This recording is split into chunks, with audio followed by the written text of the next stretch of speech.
Push open the door, and the first thing that hits you is the smell. Damp plaster, rust, something chemical underneath, faint, that never quite left. Your footsteps echo down a corridor that goes on longer than any hallway should, and the paint hangs off the walls in long curls like the building is shedding its own skin. There's a wheelchair, on its side, halfway down the hall, a rusted bed frame in an empty room, a single shoe, and on the wall, still legible after all these years, a hand-painted sign that says, "Quiet, please." This was a hospital. Once it was full of the sick, the dying, the recovering, the newly born. Full of nurses and doctors and the endless machinery of trying to keep people alive. And then, one day, everyone left and locked the door behind them, and it has been sitting here in the dark ever since. Today we're walking through the abandoned hospitals and asylums of America. What they were, why they were abandoned, and why, of all the empty buildings in the world, these are the ones that make even hardened explorers lower their voices. Come with me. To understand these places, you have to understand how enormous they were. We're not talking about a small clinic. Many of these were institutions the size of small towns, sprawling complexes with dozens of buildings, their own farms, their own power plants, their own cemeteries. Some housed thousands of patients at a time. They were built in an era that believed in the grand institution, the idea that you could construct a single enormous building and solve a human problem inside it. And the most haunting of all are the old asylums, the state hospitals for the mentally ill. In the 19th century, there was actually a hopeful idea behind them. A reformer believed that the mentally ill, who had been kept in jails and cellars and chained in attics, deserved something better: light, air, beauty, calm. Grand buildings in the countryside, with tall windows and sweeping lawns, where fresh air and quiet routine would heal the mind. On paper, it was compassionate. It was progress. The buildings they built were genuinely magnificent, huge, ornate, with soaring towers, set in beautiful grounds. They were meant to be places of refuge. And then, reality moved in. The system was overwhelmed almost immediately. Buildings designed for 250 patients ended up holding 2, 3, 4,000. The funding never matched the need. The compassionate vision curdled into overcrowding, understaffing, and neglect. Places built to heal became places to warehouse people that society didn't know what to do with, and often didn't want to see. And some of what happened inside, in the worst years and the worst institutions, was genuinely dark. Treatments we now regard with horror, restraints, isolation. People committed who never should have been, sometimes for reasons that had nothing to do with illness at all. It's a real history, and a painful one, and I'm not going to pretend the beautiful buildings were always full of beautiful care. Often they weren't. But I also want to be careful and fair here, because these places are surrounded by exaggeration. The internet loves to turn every old asylum into a torture chamber, a haunted house, a horror movie set. And that does a disservice to the truth, which is sadder and more human than any ghost story. Most of the people inside these walls were not victims of cartoon villains. They were sick or poor or old or simply inconvenient, and they were sent to a place that started with good intentions and ran out of money and mercy. The real tragedy isn't supernatural, it's ordinary, it's neglect. And ordinary neglect is somehow worse than any monster. So why did they all close? Because in the middle of the 20th century, two things happened at once. First, new medications arrived that could manage symptoms which had once meant a lifetime locked away. For the first time, many patients could live outside an institution. That was genuine progress. Second, the country decided to close the big institutions and move care into the community, a policy called deinstitutionalization. The idea was that people would leave the asylums and be cared for by local clinics and support systems closer to home with dignity. The releasing of people happened. The building of the community support that was supposed to catch them largely did not. The funding never fully came, and so a great many people left one kind of abandonment for another, from the back ward of a crumbling asylum to the street. That's a hard truth about why these buildings emptied. The doors opened and the safety net underneath was never actually built. And so, one by one, these enormous institutions shut down. Too expensive to maintain, too outdated to use, too full of a history nobody wanted to look at, and they were left to rot.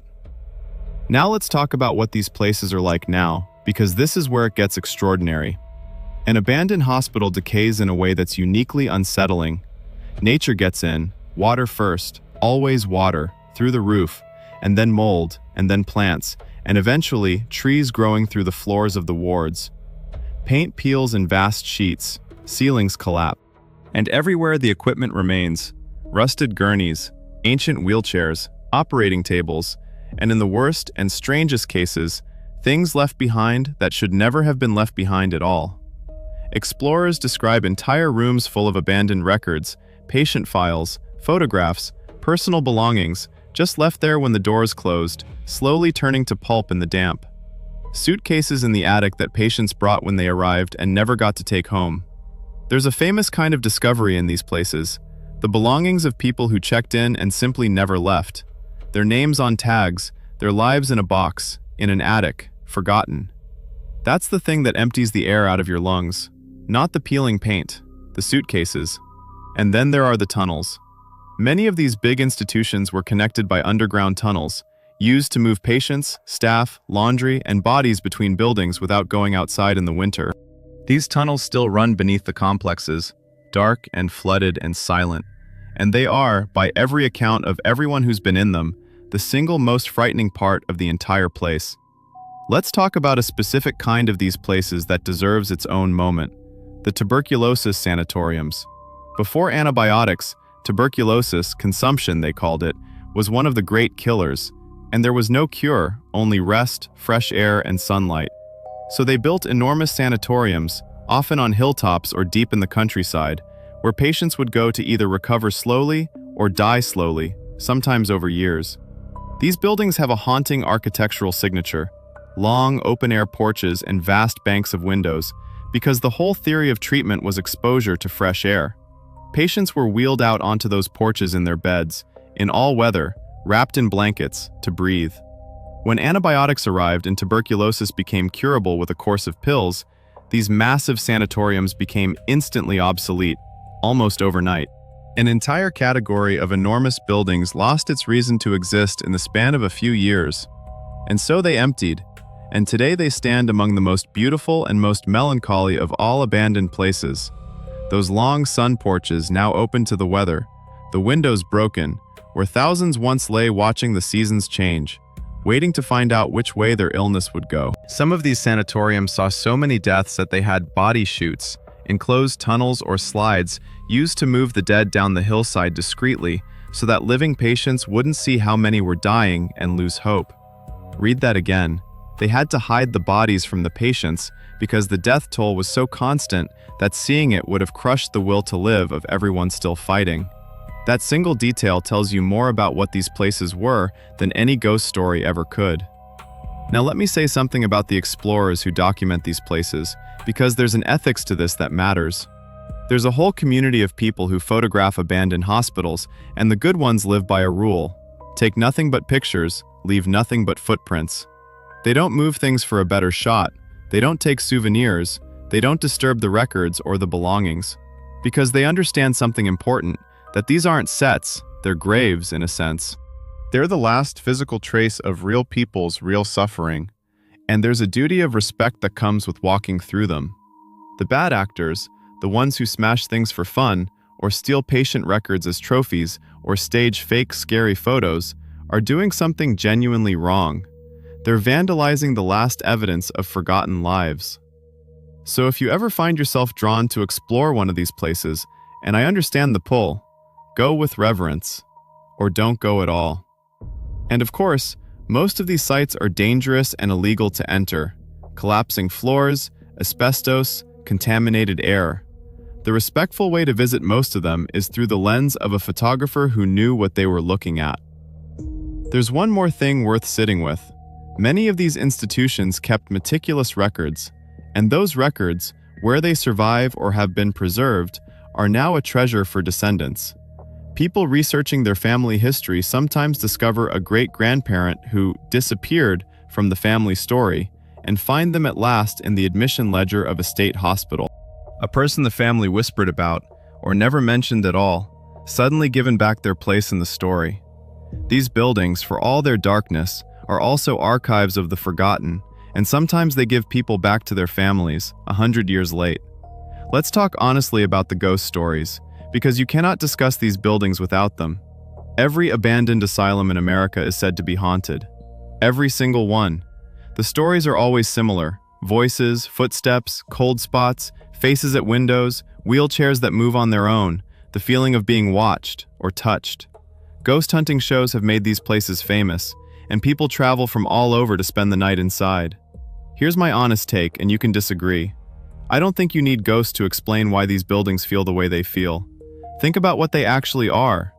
These are places where thousands of people suffered, where people were confined against their will, where people died, often alone, often forgotten, and were sometimes buried out back in a grave marked only with a number because even their names had been lost. You don't need the supernatural to feel a weight in a place like that. The weight is real, and it's historical, and it's human. When you stand in a ward where 1,000 forgotten people lived and died, and you feel something, that something is the truth of the place pressing on you. Call it a ghost if you want. I call it memory, and memory can be heavier than any spirit. And that brings me to the numbered graves, which for me is the saddest part of this entire story. Behind many of these institutions are cemeteries, and the graves don't have names. They have numbers. Because in life, the patients had become case numbers, and in death, they stayed numbers. Hundreds, sometimes thousands of small markers, in rows, in a field behind the ruins, each one a person whose name the institution didn't bother to carve in stone. In recent years, there have been genuinely moving efforts by former staff, by relatives, by volunteers to research those numbers, find the names behind them, and finally give these people back their identities, to turn a number into a person again. And I find that one of the most quietly beautiful things human beings do, to go back, decades later, for the forgotten, and say, you had a name, and here it is. So what happens to these buildings now? Some are demolished, the land cleared, the history erased, apartments or a shopping center built on top, and most people who shopped there will never know what stood there before. Some are simply left to collapse on their own, sealed and rotting, too expensive to save and too troubled to sell. But a few, and this is the hopeful note, have been saved, restored. Those magnificent old buildings, the ones with the towers and the tall windows, have in some places been converted into apartments, hotels, offices, museums. The beauty that the original reformers built has, in a few lucky cases, been rescued from the horror that came after. And there's something right about that. The building finally becoming a place of light again, the way it was first imagined, before everything went wrong. Here's what I want you to take from this. It's easy to walk through an abandoned hospital and feel only the creepiness, the horror movie thrill. But if that's all you feel, you've missed the point entirely. These were places where we put the people we didn't know how to help. The sick, the mad, the old, the poor, the unwanted. And how a society treats those people, the ones it would rather not look at, is the truest measure of that society there is. These ruins are a mirror.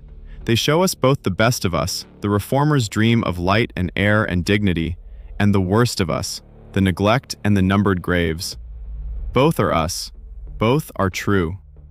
So when you see a photo of one of these beautiful, terrible, crumbling places, don't just feel the chill. Remember the people. They were real. They had names, even the ones buried under numbers. And they deserve to be remembered as people, not as ghost stories. Now tell me, is there an old hospital or asylum near where you live, abandoned or torn down or maybe restored into something new? Did someone in your family work in one or stay in one? Do you know its stories? Put it in the comments with the name and the place. I read every single one. Because these places and these people deserve to be remembered honestly. Until next time, take care of yourselves and be gentle with the ones the world forgets.